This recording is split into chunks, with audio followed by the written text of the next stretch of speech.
Uh,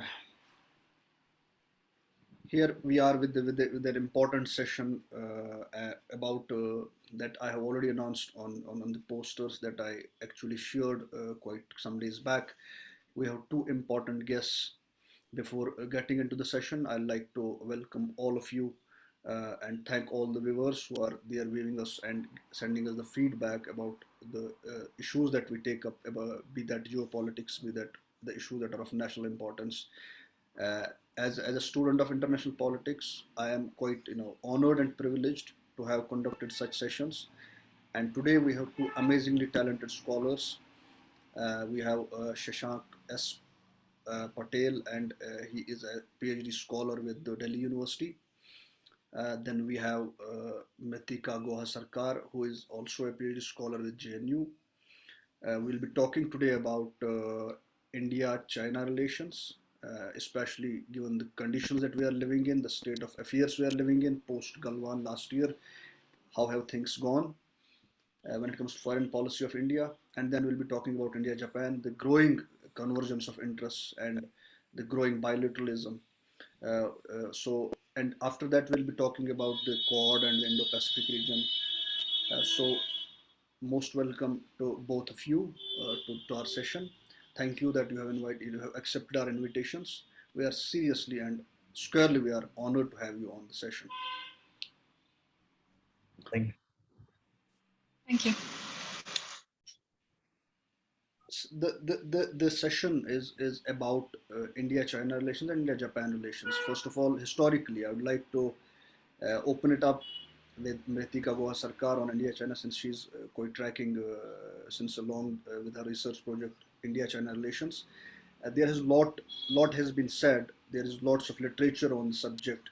People are talking about it, and there is a consensus across the country about China being the main threat when it comes to the global threat. I mean that way in the hierarchy of the structure of the powers.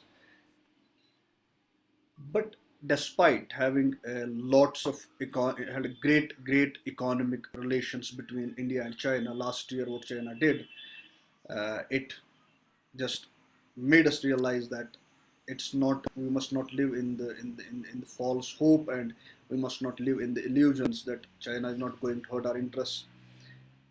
The northern borders are quite hot up since last year, though there is de-escalation has subsequently followed, but still politically there has been decisions that have been taken by the government of India.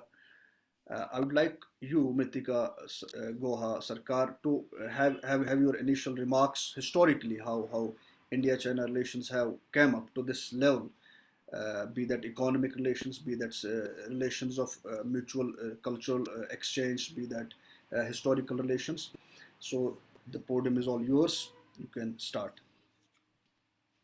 Thank you, Mehraj. So when you talk about India-China history, when you talk about the cultural aspect, of course, the cultural aspect and the societal aspect does go pretty long, not just the contemporary times, but ancient times. But when we're talking about India-China relations in the contemporary times, of course, one main thing that comes to mind is the 1962 war, and that is something which has been a thorn in the flesh even today when we look at India-China relations.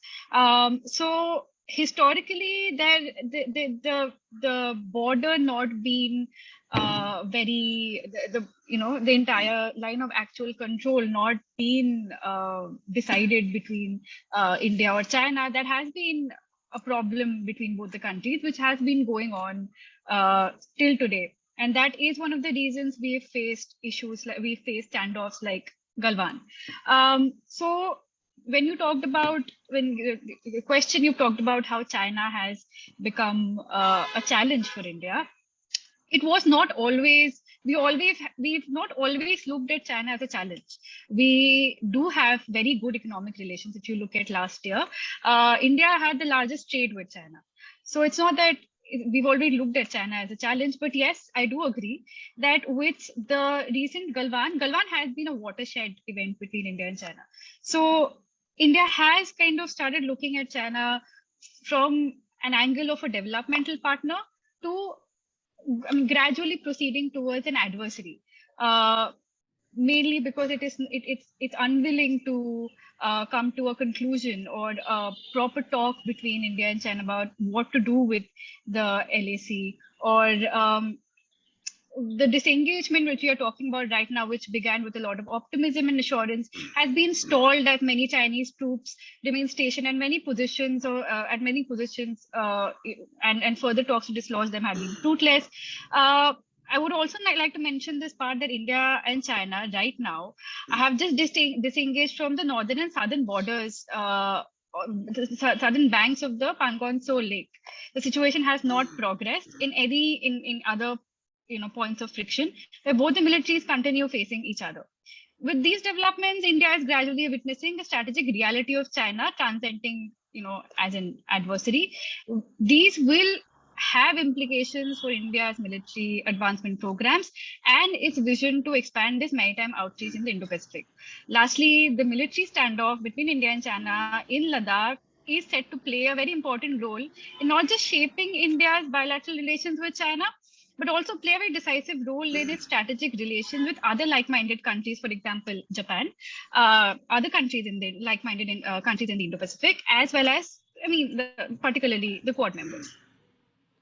So, thank you for your initial remarks, but then I have a personal opinion about it, that despite power asymmetry between India and China, despite China being a much larger economy than us, despite PLA being the largest force in the world, despite a powerful force in the world, despite China having a communist regime at the helm of affairs, despite its cultural unification or its dreams of leading the world as a supreme power, I still conclude and assume that the strategic space in Asia is going to be shared between two powers, that's China and India. Right, right. So we'll later come to that. I'd like to, have initial remarks from Shashank S. Patel, since he's closely dealing with and tracking this India-Japan relations. Shashank, your initial remarks for India-Japan relations. Uh, Thank you for actually inviting me. As far as the India and Japan relations are concerned, I would say that these two countries are like bubblegums in the international politics. They literally must have to stick with one another, as they have the literally enormous common threats to share, and many more are coming with this digital century. So you will find soon in the next very decade, they will complement each other in approximately every area of cooperation, extending from production to exports, defense to civil operations, aerospace to local transit system, even in the your home stuff like drinking water to sanitation, and the green and obviously the very own SDG and NDG goals was the green component from manufacturing to the solar. So as per my considerations and my analysis, I would say the in South Asia, India is the only country who will respond to the Japanese aspirations, and Japan is the only country who will respond to Indian aspirations over there in a very positive manner. So, as and the reasons are very trade is the most important factor which attracts the countries together right now in this global arena. So the Indians have the capacity, value holdings, spending, consumption by its population and big numbers, and to actually sort the solutions with the advancement which done in the last few years, especially in the case of the digital and tech advancement. So I'm in the not in the favor of the what was going on in the modeling Indian cities on their experiences, but yes, we can natively transform the facts and the ideas in accordance with our needs. So, will you draw us, in the recent past, what was the, what were the breakthroughs that took place between India and Japan after, especially the Shinzo Abe's Indo-Pacific vision and its collaboration with and convergence of interest to India? Would you just have your historical viewpoint on that? How have the relations evolved? If you are seeing with the politics with the Abe, especially when it came to the name of the Abe, there is a word Abenomics came with it. Okay, the thing is that post 2008, this whole thing actually the new idea of financial inclusion came into the Japan, and to cope up with the aging society, to maintain the bilateral relations, and to actually extend their whole, idea of creating the Asian space towards the centrality of the Japan is the core thing, and the Abenomics was just a principle of output. So in the recent case in the India and the Japan case, India and Japan, if you would see that obviously I'm tracking it on the very economical front, because that's the only thing that can face the Japan very aggressively and actively. If you see that there are on the very southern on the very southern or the capital region of the India. But after post Abe, or even with the coming of the new prime minister, things are now diversified in the northeastern part, the central part, and the mid-central part of the India. So they are actually expanding their whole idea of saturating their businesses and their corporations. They are actually, there is a word in the East Asian societies, Confucian societies, it's like the conglomerates, creation of the conglomerates. So they are actually expanding their conglomerates towards the whole expansion of the stretch of the India from north to south and the east to west. So this is the thing which are actually turned up with the coming of the Abe, especially in the case of the India in South Asia. Thank you, thank you, And the thank you. traces are also can be seen in the other South Asian nations. Yeah, there's a greater convergence of interest. I mean, if it comes, I mean, if the singular thing that we'll talk is a constant in the Indian foreign policy is that India and Japan have got up with a good mindset when it comes to the bilateralism and the economic relations without any sort of a misunderstanding or like that stuff into it. Yes, So because I have to pick it out the one very important thing, but you cannot forget the Andamans. This is the very yeah, sticky point because the Indians have forgot that. Indian scholars have forgot that, but the Japanese never forget that. There is a very sticky and the very low point of the bilateral relations in the case of the Andamans. So obviously we cannot be very vocal about it, but yes, it is. okay. So we'll just extend and we'll have an extension of your views later in the session. Mritika, can you talk about the power differential between power asymmetry between India and China when it comes to defense, maritime, navy especially, since China has its dream of it has ramped up its whole logistics and kind of it has invested huge amount of money into its naval infrastructure. And when it comes to India, we started possibly at the same time with China, but then issue with us is that we have this administrative kind of activism at times, but then at times administrative delay. We have started the project Sagarmala back in 2003 to 2004. Then came then the dispensation in Delhi changed, the name changed, the old things were forgotten, and then new issues came up, new ports came up. The modernization program doesn't is not all inclusive. It should have been at par with China.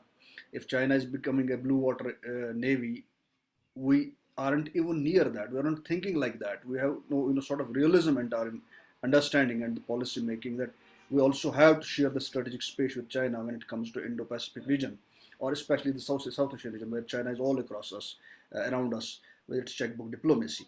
So your take on the power differential between India and China, statistically, if we'll speak. So of course there is a great amount of power asymmetry between India and China, and particularly the reason is that China's India's economy, there is a major difference between the economies. So China is 4 to 5 times our economy, and of course that corresponds to the defense funding, which is also, I mean, it's way more significant than ours. Every year the amount China contributes or funds, the amount it puts in its military funds, is way more than ours. And of course, that you're absolutely right. We've had a very stagnant defense. The funding has been very stagnant, where China's has been constantly rising, and actually we don't even have the what the numbers China gives is actually there has been a lot of debates that you will see CIPRI showing different numbers about China's defense, the entire defense fund, then you will have other IISS showing it, and then China of course having its own the formula. We don't really have a proper number, but what it's shown, China has been increasing its defense budget in a very significant way, probably in a way to kind of compete with the US, and India does not come pretty much near to it. But when I'm talking about power symmetry in the maritime region, we also need to we of course do understand that China has been modernizing very heavily since, especially since Xi Jinping's time. It of course started with Hu Jintao, and if of course started with Hu Jintao when he kind of encouraged the defense, the military to go out and go out and spread its footprints in the Indo-Pacific region. But it mainly aggressively started modernizing in the Xi Jinping times. But we also need to keep this in mind that when we look at China geographically, China is not very does not have very favorable geography. When we look at the first island and the second island chain, and when we are looking at China's desire of becoming a blue water navy, the first challenge it will face is the first island and the second island chains, which are disputed. So when you're talking about the first island chain, you have the South China Sea. When you have the second island chain, you have the US and Japan and all these powers, alliances of the US. The US being an omnipresent power over there, which kind of hinders China's desires. So in my analysis, I will not say that China is equally present in the Indo-Pacific region, or at least the Indian Ocean region, as India is, because Indian Ocean is India's neighborhood. It has been present there. Another point, of course, there is a nuance here that why India is not outwardly enhancing its outreach in the region. That is particularly because India has always had a big brother image in South Asia, which of course, where South Asia is situated, it's the Indian Ocean, which kind of neighbors it, and it has had a big brother image when it comes to, let's say, Nepal, when it comes to Sri Lanka, when it comes to other South Asian countries, and which has always not been in India's favor. A lot of times, this image has also put India in not a great light, because of which I think it's become relatively easy for China to come with its charm offensives. That's what I call with its infrastructure projects, and it's made it relatively easy that China is kind of enhancing its BRI. So what China is basically doing is trying to come into Indo-Pacific region not through particularly hardcore defense, not particularly its military, but through its charm offensives of infrastructure, mainly through BRI, mainly through its CPEC. It's when you look at Nepal, it has this trans-Himalayan the multi-network connectivity project. When you look at Sri Lanka, it's maritime Silk Road. So that's how China is coming. So the asymmetry is, of course, creeping in. But at this point of time, I'm not very sure if China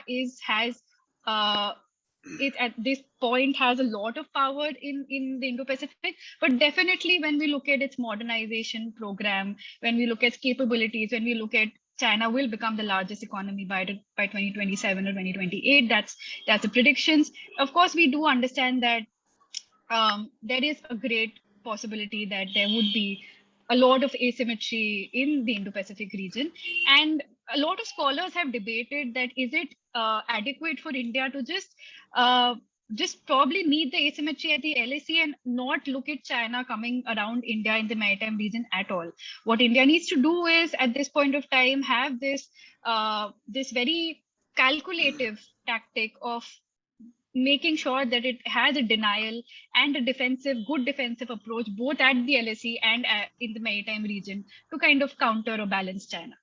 I mean, see, the fundamental fact is, if we see to it through a realistic lens, is that the Quad members, see, Japan is still far away from India, and it has not physical borders with China. A, it has a maritime boundary. B, USA has not any physical border with China, and C, Australia has not any physical, but they have different issues with China. But then it's India who has stood up to China when it comes to the border issue. It's India who has stood up to China when it comes to BRI, and India was the first one of the first countries to have reservations against the BRI. It's India who has always been vocal about this sort of expansionist attitude, or wolf warriorism they call it. I mean, the Chinese. So a lot of things have changed, are changing. We are living possibly where multilateralism is so fragile these days because of this pandemic and sort of America first issue. America, even Biden administration is into a damn situation of whether to go or whether not to go with anything.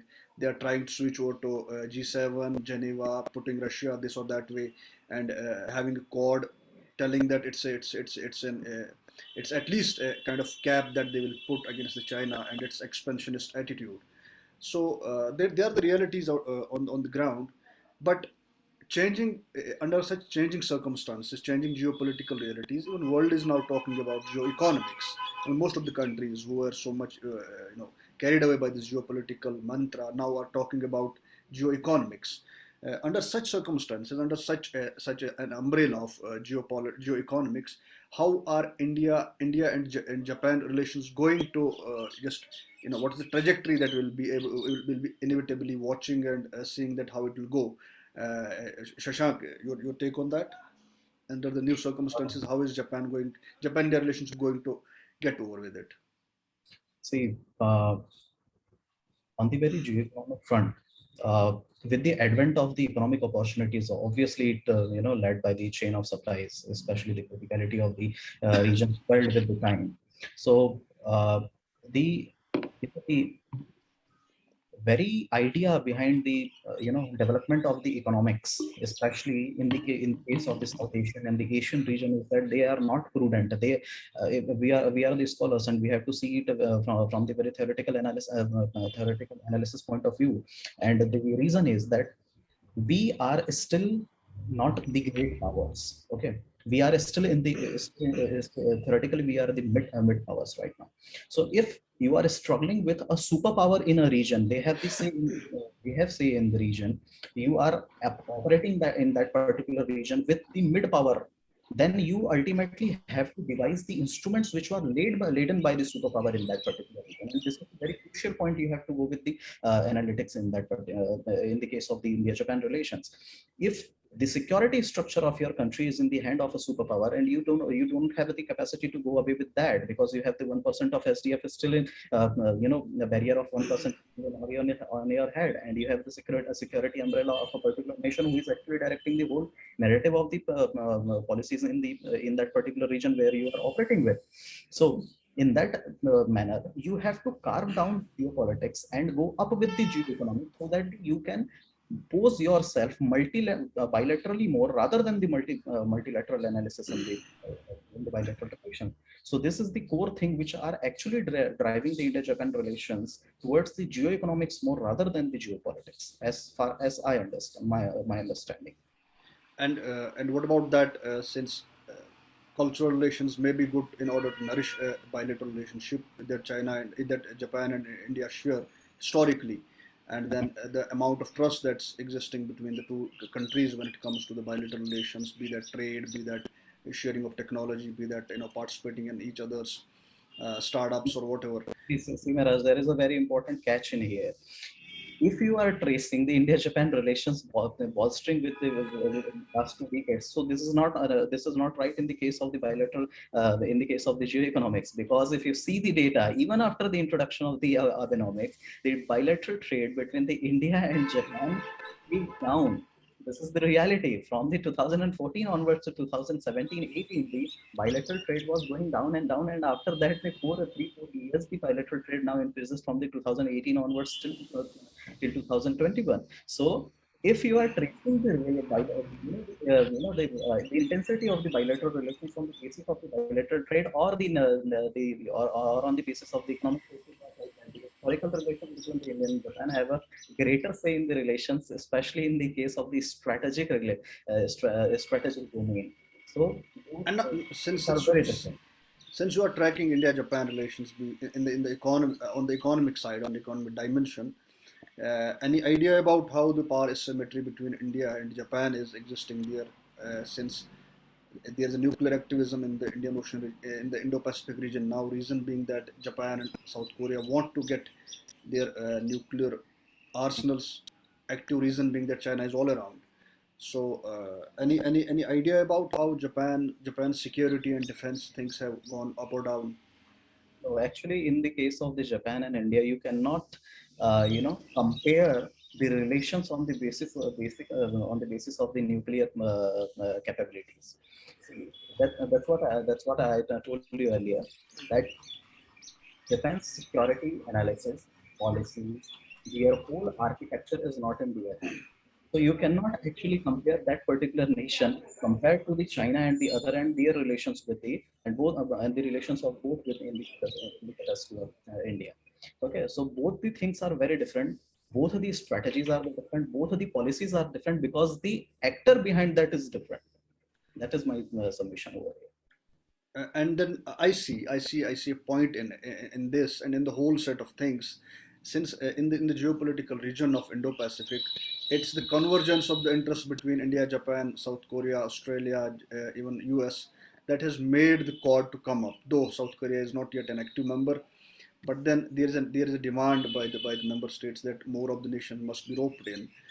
So what's that? How is that going to happen? How is Quad going to actually There are this play proposals out? also to induct the and the parties are also interested to induct in that particular quad. See, I see Indo-Pacific and Quad very differently. Those are the two different domains. Okay, our Quad is operating in the Indo-Pacific region, but still the two thing these things are separate. Free and open Indo-Pacific, the term which you will hear in every nook and corner of every discussion in every seminar or any discussion table. Japan always considered Indo-Pacific as free and open space for the from the post-World War II days. It is not a new idea which was propounded in the 21st century. And this is the core of the world's vitality, and it supports more than half of the world's population. And they tracked it earlier. And at the same time, it has the most complex security structure with undulating power relations, which we are, Ritika was talking about it that earlier. So Japan put forth the first explained, well-drafted idea set to explore the potential of the Indo-Pacific in 2008, not less. 2007 Prior rather. to that, and prior to that, it was considered as a region to gain the strategic and military, I would say not military, the defense gains per se. But with the advent of the economic opportunity or the geoeconomics, which we were talking about, led by this chain of supplies, the criticality of the region swelled up. And there are certain reasons behind it. The Quad is an amalgamation of one superpower with three middle powers and going to contain a great power. See, there is a way, and the my friends in the IR will understand this theoretical classifications appropriately. I'm repeating again that it is a amalgamation of one superpower with three middle powers and going to contain a great power. So as Japan's security structure totally relies on the major power of the Indo-Pacific, I don't have to say the name, you know that, it has to make the fine knitted balance with other regional players in the South and the East Asia, and even in the their neighborhood also. And Japan actually differentiated the whole region into the agenda-driven politics, and there are certain key nations were allotted with the dedicated tasks to incorporate. Like I'm giving you the example, like the UK. With UK, they are strengthening cooperation on maritime security, quality infrastructure, cyber security, including 5G services, which is now there is a huge uproar over in India and the other South Asian nations also.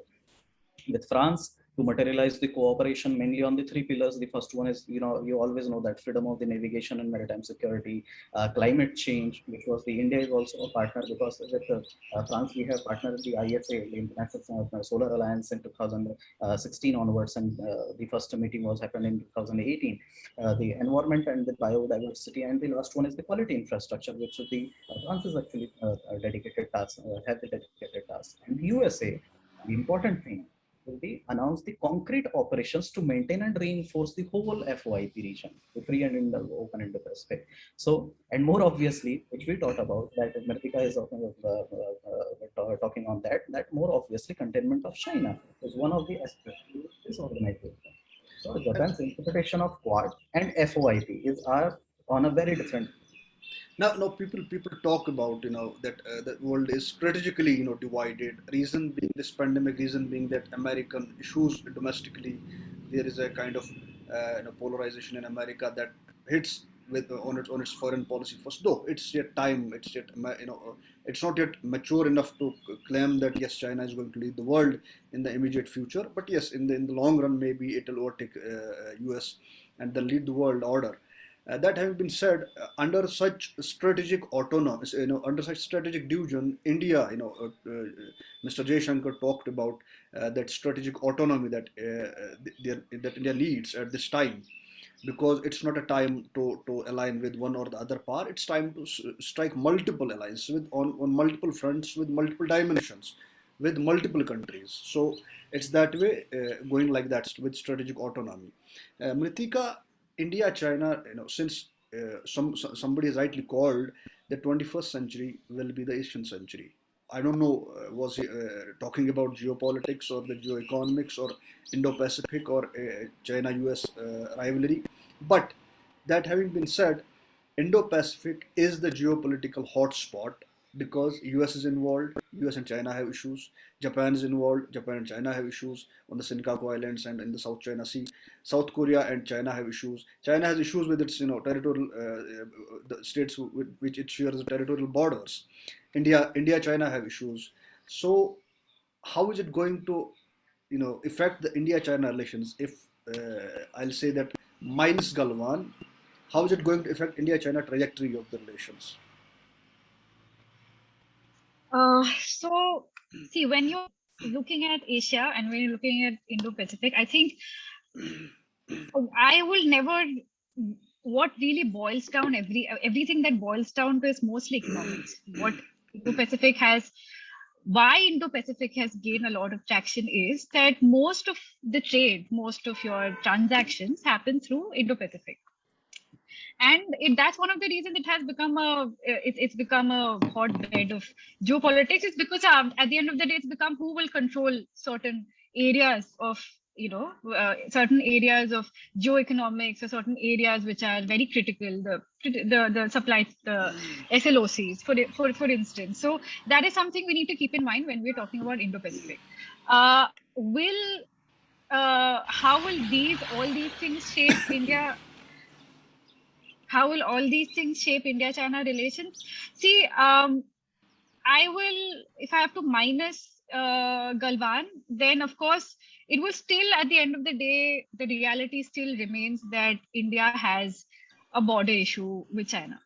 And I don't think I can really take out Galwan from India-China relations. It's simply because that India and China are tied up in such a way that they have two dimensions to their relations. One is, of course, the bilateral, and the other one is multilateral. There's not always a divergence between India and China. There have been a lot of convergences when we look at the multilateral, for example, the global economic governance, which till very recent, and till now has been tilted towards the West. And India and China have a lot of convergence. That when we look at climate change issues, again there is a lot of convergence between India and China, and so forth. Divergences, you cannot rule out the fact that there is a border issue which will until and unless it is resolved, and I don't really think China is very upfront or very very thrilled to resolve the issue. It will stay, it will go on, and it will be there until the time it is not going on. It is not really going out of the picture. You cannot say that India and China will coexist together and be good partners and I don't know. I don't think so. You can really say that. So of course, India and China will be the attraction in Asia, but with a lot of nuances, and those nuances are about their own bilateral relations, which I don't think so will go until you have the border relations resolved, or you have new developments coming up. For example, the trade deficit between India and China, which is something which has been such a strong point that India decided to not join RCEP at the end of the day. You do have China's increasing role around India or in the neighboring areas of India and South Asia, the maritime region. So these realities you cannot take away. So powers, of course, they will be very attractive powers in Asia, but these realities will always remain, I feel. Shank, can I have your thoughts on how this 2+2 has actually, what was the thought behind that? How has it occurred in between India and Japan relations? What are the future prospects for that? See, 2 plus 2 happens in every corner of the world right now. If you are seeing 2 plus 2, okay, prior to the India, it was like, the combination of the defense minister with the external affairs minister. See, we can say that the foreign minister. Okay. In the case of India, we can say the external affairs minister. But right now, the things are again changing. Now it's going between the defense minister and the minister for economics or the finance minister. See? So the things are changing in the international domain also. That if 2 plus 2 happens strategically between the two countries, it means they are now exploring the options to agreeing on the common platforms rather assiding the others who are in the on which they are contesting. So, in a nutshell, I can say that India-Japan relations are actually generating something out of nothing in the cases of where they can, in the terms of soft hard power gains, we can say that whatever you can draw it first. Whatever you can lose, fluid. This is the thing which are going in the 2 plus 2 strategic dialogues between any of the country right now in the world. In the case of, particularly in the case of Indo-Japan, the obviously the common goals are on the target, and the factors which are not actually gaining them in the long term, they are keep assiding them as of now. Mritika, by the virtue of India-Japan collaboration, convergence, and then belligerence of China when it comes to Japan maritime, boundaries, United Nations laws on sea, and on the with the open lanes when it comes to the maritime affairs, maritime trade. When it comes to India, China on the border issue, we still have not actually have hit that sort of ground where we can actually understand that way. Though India has not been expansionist, though India has not been tinkering with the sovereignty of the other countries, especially when it comes to China. But then how do you view Quad vis-a-vis India-China relations? How do you view Quad and Indo-Pacific region specifically vis-a-vis India-China relations?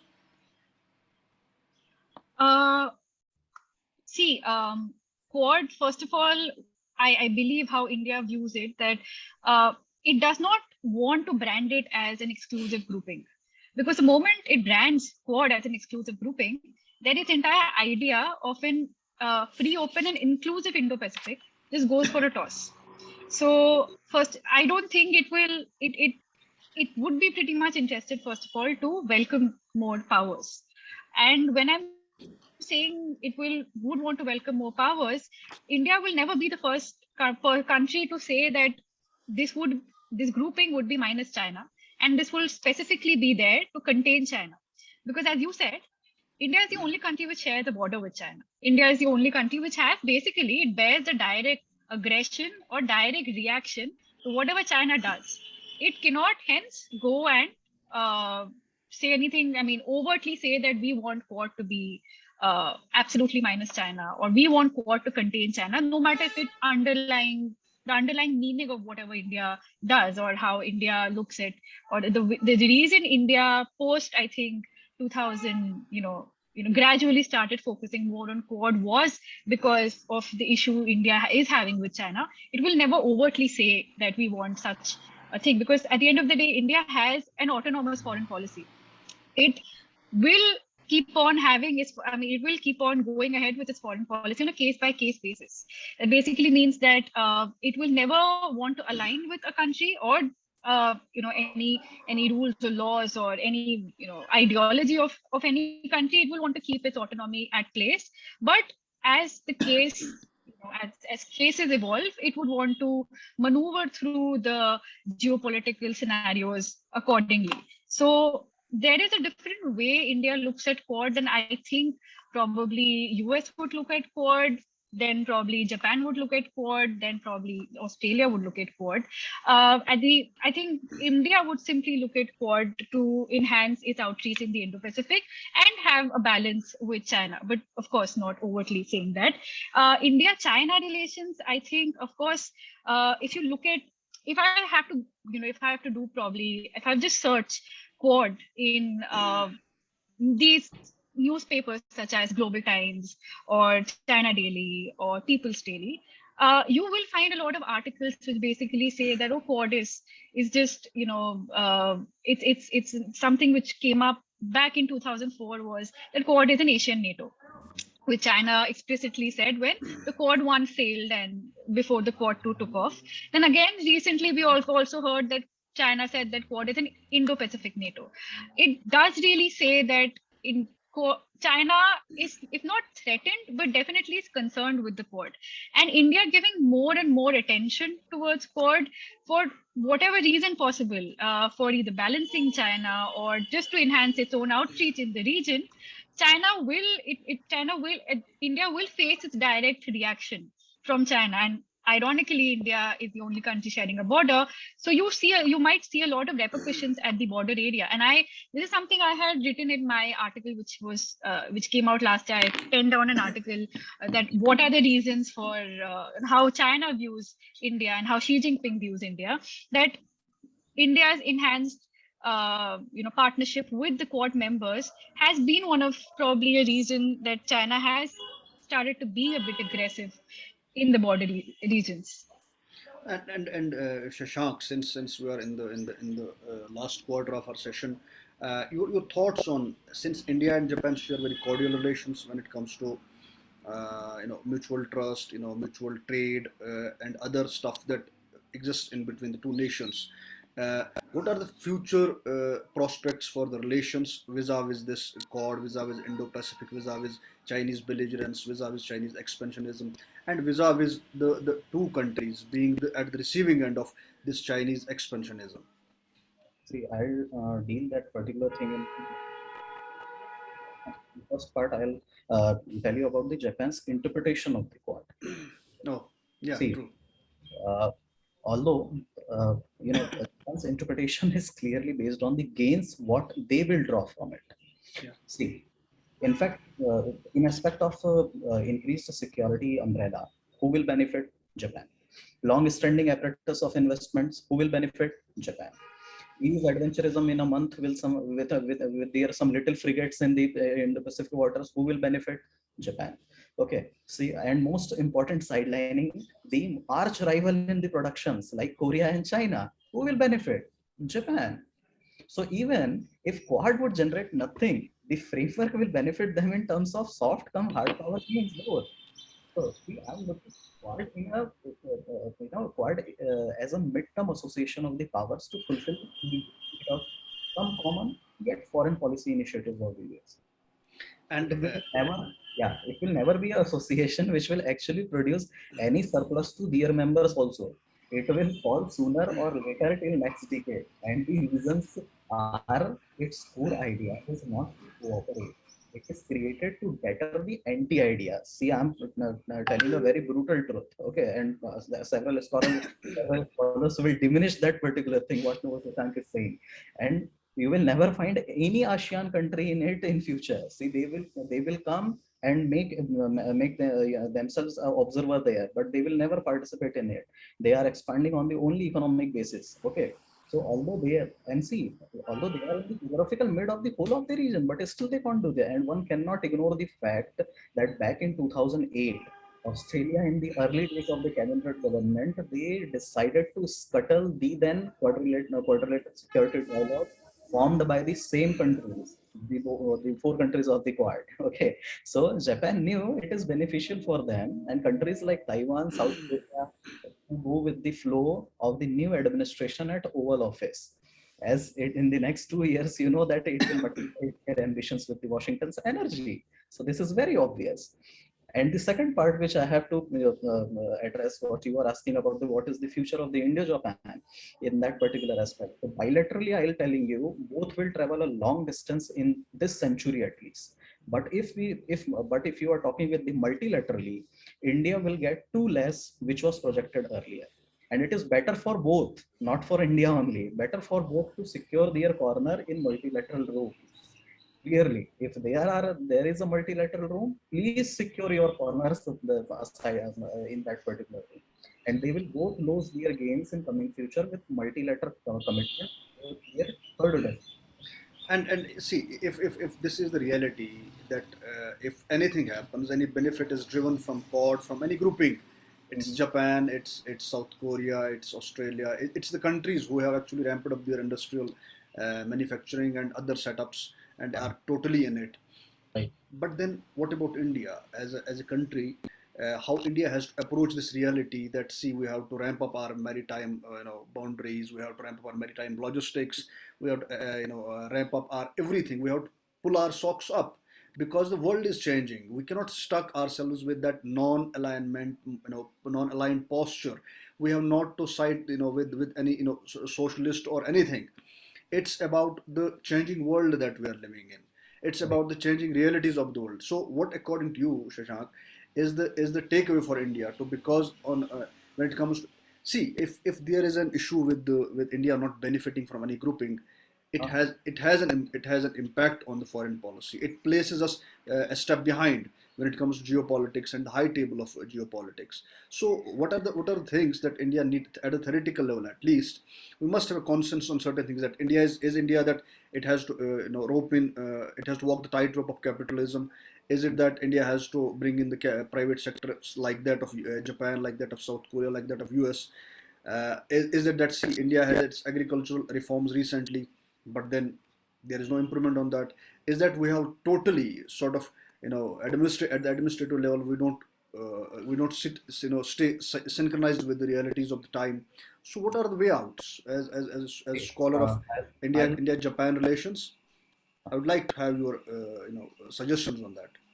I'll answer only on the international front, not on what is actually going in the domestically, because as an IR scholar, it's not my duty to trace the domestic developments. So I am going internationally. See, we are in the global village. You cannot go away with the international institutions or the global institutions and the apparatus which they are actually working on, whether it will be capitalism, whether it will be multilateralism, whether it will be overarchy, or whether it will be the efforts to establish the new common rules. See, and if you can see these things in the context of the India-Japan relations, see the Japan's foreign policy. The diplomatic blue book of the Japan has the very point-wise they categorize their whole foreign policy, and his foreign minister Motegi Toshimitsu clearly wrote. The first one is strengthening the Japan-US alliance, because the cornerstone, it is the cornerstone of Japan's foreign policy. Second, he wrote that tackling the outstanding issue of the North Korea. Third one is advancing the diplomacy with the neighboring countries, not the far countries or the maritime.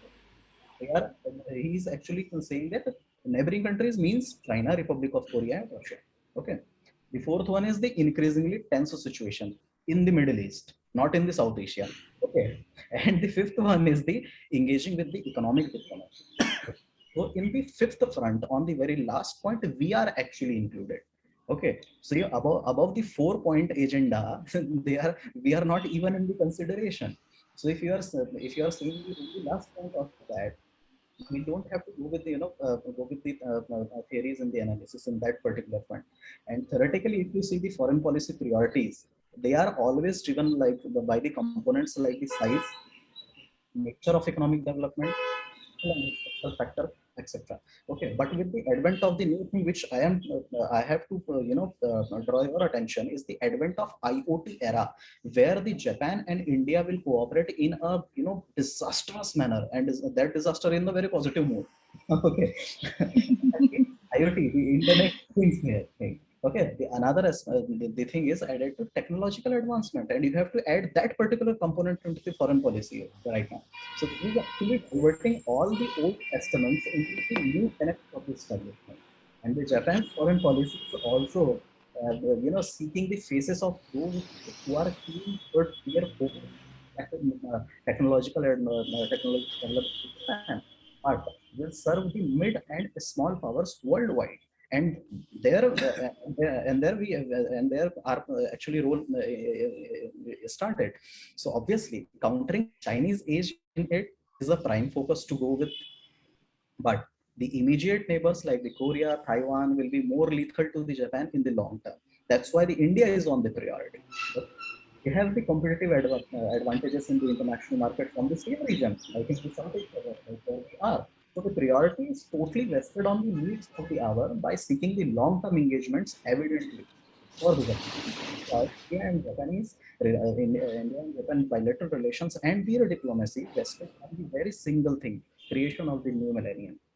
That's it. Oh, okay. Thank you for analysis and such an elaborate and absolutely precise and lucid things.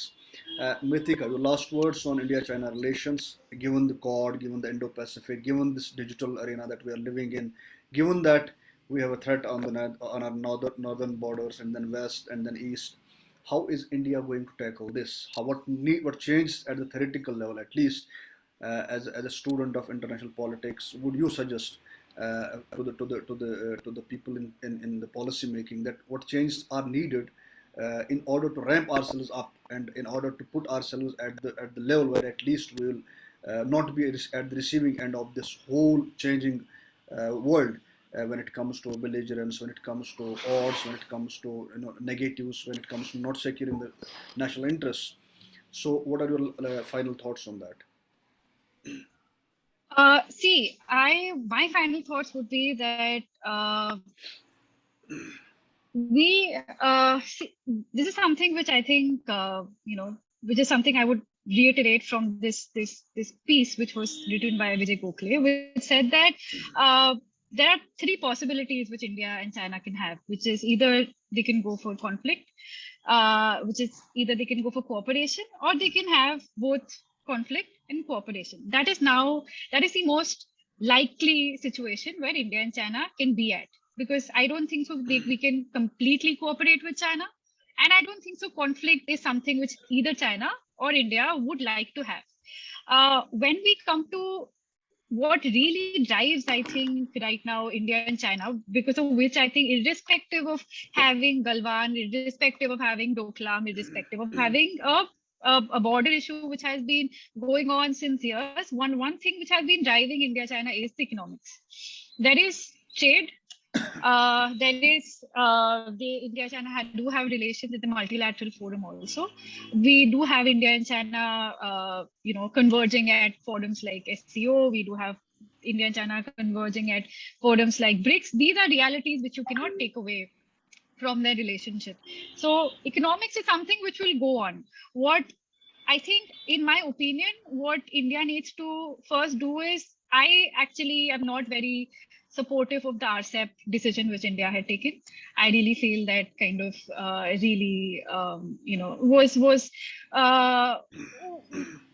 was driven by, of course, ongoing tensions with China, but it kind of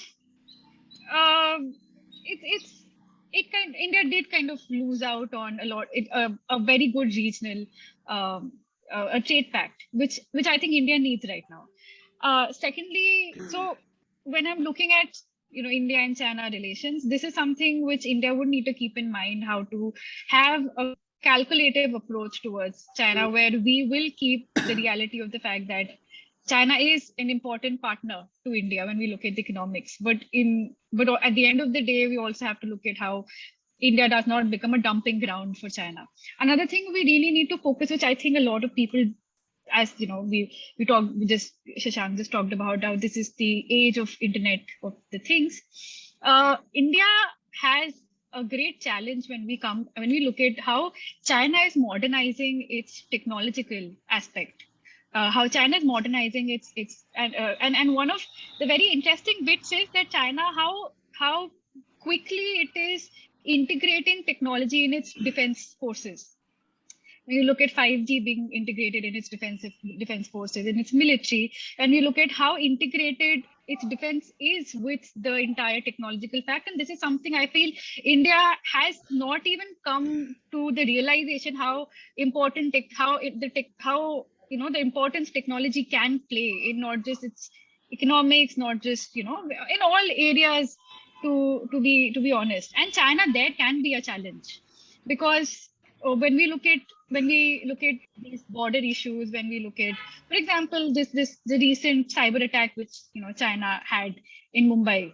It was very recent, and this is something which I don't really realize reading a lot of news on it. But this is something which is becoming a challenge. So India needs to have a calculative uh, approach of how to continue the parts where China and India can cooperate, because there are a lot of parts where China and India can cooperate, and where India needs the support of other like-minded countries. And I'm not saying that India will always depend on the Quad members, but it will. I don't think so. Stop depending on like-minded countries, and they go way beyond Quad members also. So where India would need the help of Quad members to balance the challenge which it is facing vis-a-vis China. So I think this strategy we do need, but we at the end of the day, I think we're not very quick with these decisions. I think these are something we need to take into account as the developments keep on happening, because these developments are happening very, very quickly. And as a power which is supposed to be the fifth largest very soon, I don't think so. We do have a lot of time to mull over these things. We do need to take a calculative decision very soon and analyze situations properly as they are, rather than going by a lot of rhetorics and theories. And this practically, this is something I always feel that if there is something to see China as a challenge, there's a lot of things to learn from China also. China as a country in a lot of decisions are very pragmatic. And I would say that I think it will not hurt India if they take pragmatic decisions too. And then see, we may not be able to cover every issue that was posed to to be discussed, but then we have tried a lot. I mean, thank you both for that. But here are my last words about it. See, we always do attend all the multilateral agreements. We do abide by that. We do participate in the multilateral forums. We do engage and involve ourselves in whatever capacity we can at the national level, as a country. But then what is important is to change the mindset that the world is changing. We have to do an inside out. Because until and unless you do that, you will be losing out. And if you are losing out, the country will lose out. So it's important to actually have a consensus, at least at the national level, to put ourselves above everything. Putting all the domestic and all the other things aside. Reason being that the world around us is changing fastly. The realities are changing fastly. We have to put ourselves. See, there are people who are now talking about this alternative 5G, system and digital infrastructure, especially Japan, South Korea, US, and they'll benefit out of that. It's no doubt. But then certain things are to be done. There are certain improvements that government of the day has to make some course corrections when it comes to more realistic purpose of the foreign policy. So this is all from today. I thank you all. Thank you both for accepting the invitation and coming and attending this session. It's because of scholars like you that we also have a great time to understand and acknowledge the fact that yes, we can also debate. We can also, given the conditions that we are living in, this pandemic, this work from home culture. But then this is a small initiative. You participated. It's fine. We'll be inviting you also in the next weeks, in the coming weeks, for elaborating more on whatever the developments may take place in between India, Japan, India, China, vis-a-vis Quad, vis-a-vis the Indo-Pacific region. So individually and on the behalf of the State of Affairs, I thank you both. I hope that you will participate and you have enjoyed the discussion. Thanks for coming. Thank you. Thank you, Maharaj.